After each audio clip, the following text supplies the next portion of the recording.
Ang sitwasyon, marami kang pera, pero wala kang alam na negosyo. Yan ang delikadong sitwasyon. Kasi ang tendency mo is ubusin yung pera mo. Ang akala mo, yung pera magpapatakbo ng negosyo.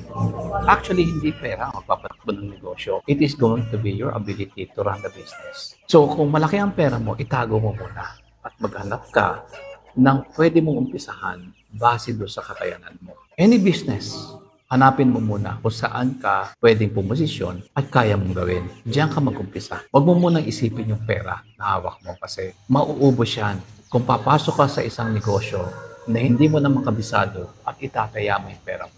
Yan ang maling step. The first step is find a business, something that you can do, something that you can be good at, something that you will love doing. Kalimutan mo muna pera. Yun muna hanapin mo. And I believe na you will take it step by step at makakarating ka rin sa malaking business.